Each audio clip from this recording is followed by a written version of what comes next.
D'un côté Fontenay-le-Comte, de l'autre La Roche-sur-Yon. Deux maisons d'arrêt surpeuplées, deux communes candidates à l'implantation d'une nouvelle prison sur leur territoire. En octobre dernier, le gouvernement a annoncé la création d'un nouvel établissement pénitentiaire en Vendée. Depuis, les deux municipalités ont déposé leur dossier auprès du préfet pour faire valoir leur candidature. Nous avons sur La Roche-sur-Yon un TGI. Les détenus sont en grande partie jugés dans ces TGI, qu'ils soient de Fontenay-le-Comte ou de La Roche-sur-Yon. Et donc nous avons besoin d'un lieu qui soit proche de ce tribunal de grande instance, proche du tribunal des Sables-d'Olonne en même temps, et qui permette, j'allais dire, une desserte assez rapide, assez facile. On considère que Fontenay-le-Comte est une situation un peu privilégiée, puisque la cour d'appel est à Poitiers.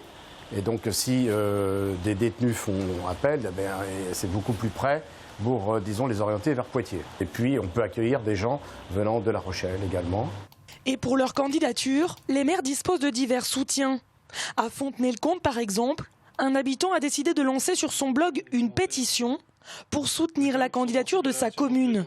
C'est une envie d'agir. Bon, certes, la prison est un sujet bien spécifique, mais c'est un enjeu économique majeur pour le Sud Vendée. Le but, c'est de la transmettre au garde des Sceaux, de façon à ce qu'il en prenne connaissance et qu'il voit qu'il y a un engagement citoyen fort à Fontenay-le-Comte, comme sur beaucoup de dossiers.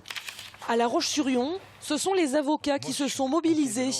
Ils ont rédigé une motion pour que la prison voie le jour dans l'agglomération lyonnaise pour des raisons d'accès au droit.